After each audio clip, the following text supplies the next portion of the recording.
Hey guys, Julian here, and today I'm going to be showing you how to make melodic house like Anjunadeep. Today we're going to be talking about the more sort of like deep, a little bit slower style. I'm at 118 BPM. But yeah, as usual, you can get the full project file, samples, MIDI, presets, all of that from this video right at the top of the description of this video. And if you're a patron on my Patreon, check there because it's already available. And yeah, here we go. Let's get started. So, this is, like I said, we're at 118 BPM. The first sound we have here is this pad.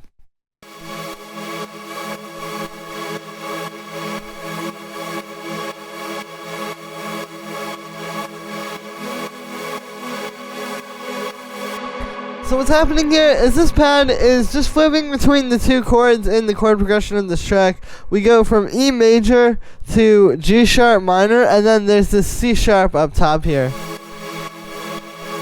which is just kind of hanging over top. So this is kind of adding some like musical context to everything. Like if I play this with the bass, you can hear how it's like, yeah, having these extra chord notes on top of everything else that's happening in the track.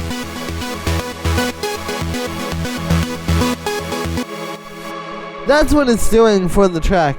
For the sound on this one, it's made with wavetable. So this is two saw waves here, you can see. Yeah, and then I've got them an octave apart, and then all that's really happening here is I just have this unison turned on inside of the synth, and then we have a bit of chorus and some reverb, just giving it some space, and then I just have a compressor side chaining this to the kick. And that's it for this pad. You know, there's a lot going on in this track, so you didn't really need a whole lot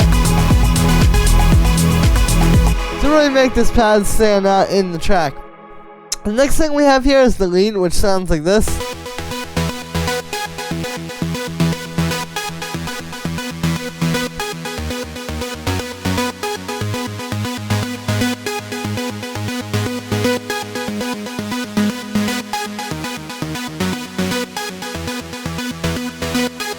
So this is the lead MIDI. You can see what's happening here is it's doing this pattern that's following the chord progression. If you listen to it with the bass, the root notes here are following the chord progression.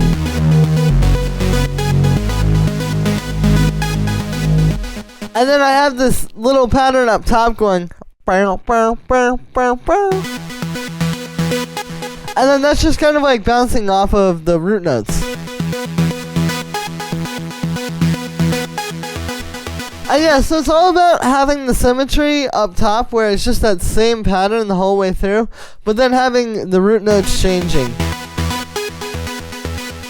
For the sound with this one, it's made using wavetable as well, so you can see this is two saw waves here, and then those are just set up like this, and then I'm using this unison on the noise setting here to create that kind of more chorusy, super saw sort of effect that you hear. Then we just have a bit of chorus, and I have this ping pong echo here, you can see. Yeah, so that's giving you a lot of stereo width.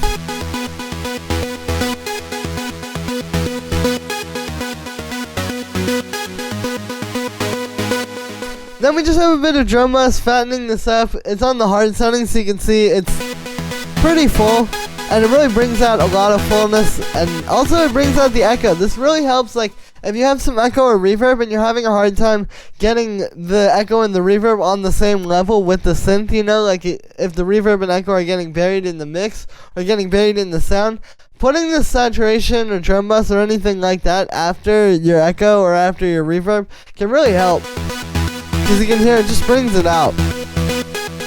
And then finally I just have a compressor which is side chaining this to the kick, and that's it for the lead. And then we have this vocal.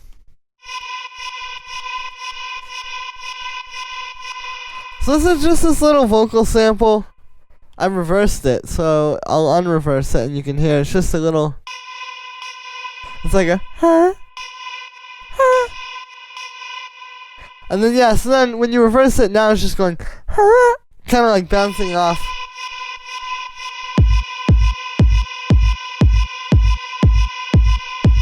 Yeah, it's like it's bouncing off of the kick now. And then that just plays this note that you can hear drones nicely over top of the bass. And then with this one for effects, I just have a bit of reverb and then a bit of drum bass after that. The reverb for this one's pretty important because it's meant to be kind of like this spacey, almost like a pad. And the drum bass is bringing that out. And then I just have this compressor sidechaining this to the kick. And then I have a high pass filter cutting out the lows to make sure this one doesn't get in the way. And then we have this guitar which sounds like this.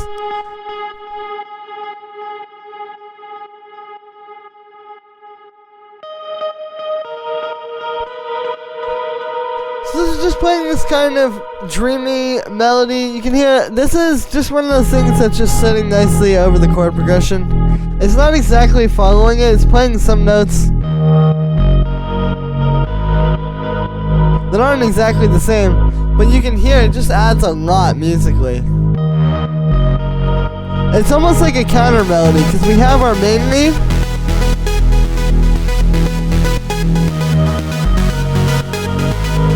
And then we have a very different sound playing something unique over top of that.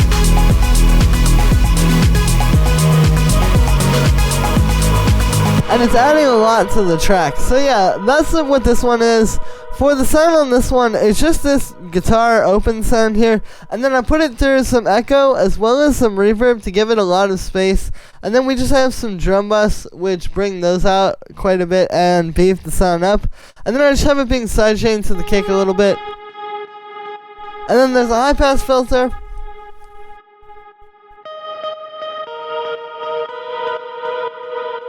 And yeah, that's it for the guitar. And then the next thing here is this background noise, which sounds like this. So this is pretty quiet. All this is actually is just some white noise inside of operator here. And then I have it being high passed. So obviously we're getting rid of all the low end and stuff like that. And then it's just being sidechained to the kick. And so all this is doing is just adding some little over top of everything in the background of the track. So here is without it in the mix.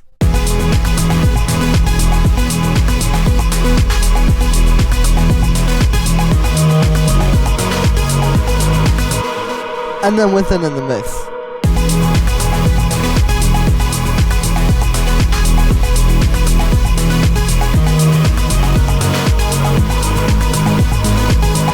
So you can hear it. It's actually pretty quiet, but yeah, just having this little quiet background noise makes a huge difference. It honestly ends up to me sounding like it's just kind of part of the lead. Like it just kind of sounds like it's some high end that's coming out of the reverb or something like that. But yeah, it's just going to create this nice sort of like background texture. And what it's also going to do is just add some highs to your track and make the overall track feel crisper and, you know, brighter and sharper. And yeah, then we have the kick. So it's just this fat, you know, really punchy kick like this. The main thing with this one is just the type of kick you're choosing, like just this like, you know, boomy, deep kind of kick. You know, you wouldn't want something too cracky or too much like a techno kick, but something a little bit softer while still having a lot of punch like this kick. And then I just got this one going through a bit of drum bass to beef it up. And then we have the bass.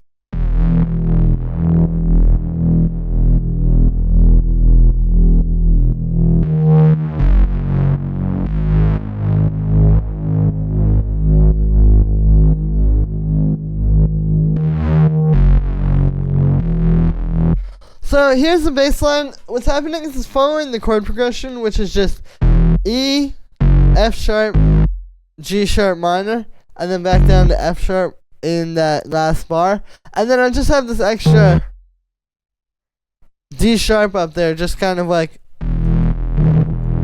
it's just one note down from the root note. So it just goes. That creates this cool kind of feel because you get a lot of like that, like I almost want to say like melancholy coming from that note, that major seventh there. Yeah, the relationship between that and the root note, jumping up to that really quick there gives it a very interesting feel.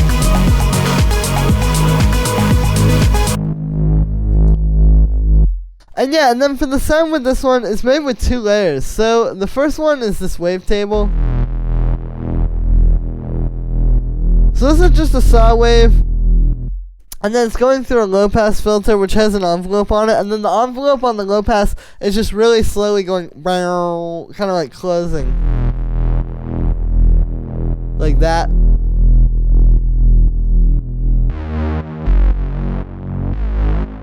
And yeah, and then the only other thing with the synth is I just have it going, or I just have a bit of unison on there. You can see it's at, I've got the amount at 32%, the voices are at 5. And yeah, and then after that, the second layer is just this analog.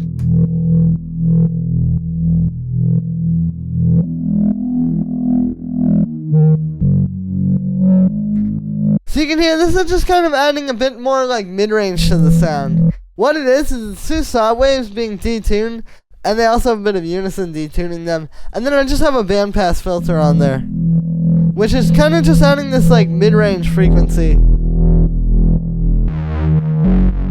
So here's without this. And then with it in the overall mix. So you can see like it's not the kind of thing that you can really hear, like, oh, there's 2 different bass layers that easily when you're hearing this, but then it makes a big difference for like the overall sound. And just really giving it some presence in the mix. This mid-range layer is kind of like the secret to really like fill your bass out. If you're having a hard time getting your bass to sound as full as, you know, the tracks in the style, try this element because it's going to add a lot, even if you don't always notice it right away. But yeah, and then on the whole bass, I just have some drum bus kind of gluing everything together and making the bass really, really fat and full. And then I have a compressor side chaining it to the kick. And then we just have this utility here, which I have this on the bass mono setting. So since we have the unison on these basses and there is a bit of like stereo sort of chorusing stuff happening, I've just taken this, and this way it makes it so that the bass frequencies will still be in mono. And yeah, and then the next thing we have here is just these bass percussions, which sound like this. You can hear these.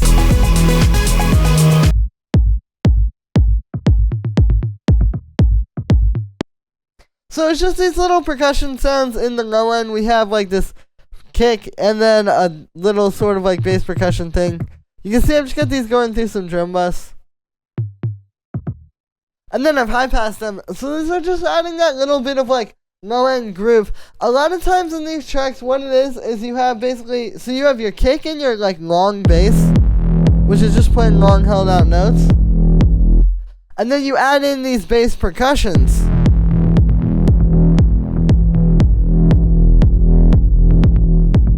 And then now you can hear, what those are doing is those are kind of filling in the spaces and adding a bit of groove in the low end, so you get, like, that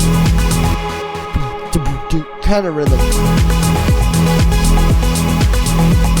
And again, those are really simple. You know, you just take like, you can take a kick, you can use like a tom sample, you can use a lot of different things. But then those just add a lot of groove there in the low end. And then on the group of low end, I just have a bit of saturation to kind of tie it all together. Here's without that. And then with it, so you can hear it just gives it that last push to really tie it all together. And yeah, and then the next thing that we've got going on here would be these shakers.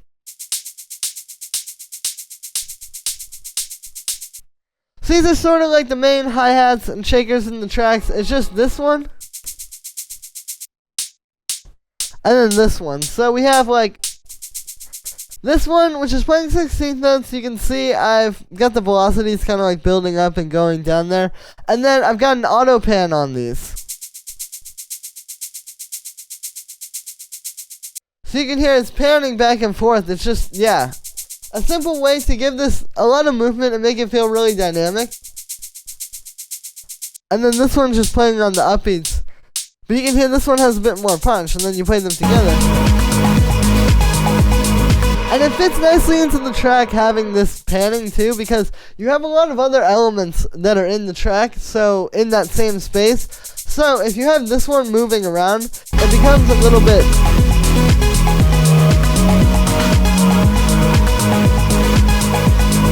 a bit more focused on just this sound. After that, we have these 3 little percussion sounds down here.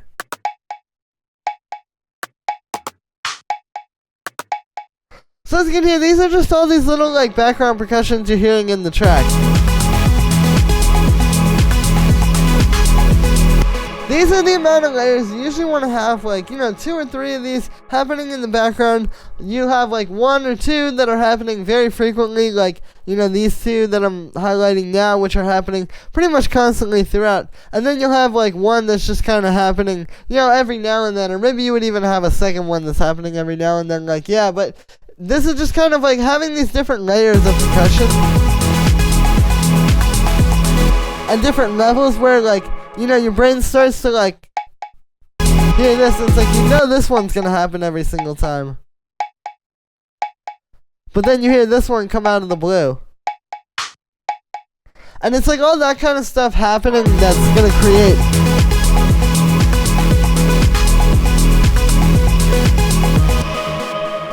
create the atmosphere and the fullness in the track.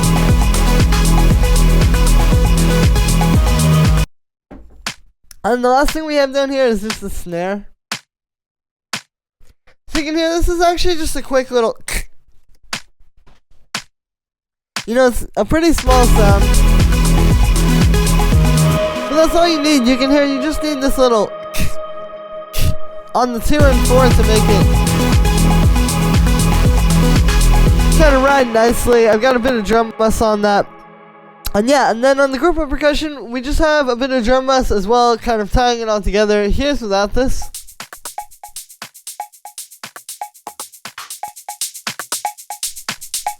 And then with it, so it's a simple thing, but it just gives it that last little push to kind of tie all the percussion together and really make it all feel like full and all glued together. And yeah, so that is gonna be it for this one, guys. I hope you enjoyed. As always, make sure to like this video as well as subscribe, and let me know what you think of this video in the comments. Like I said in the beginning, you can get this full project file and samples and MIDI and presets, all of that from this video right at the top of the description. And if you're a patron on my Patreon, check there because it's already available.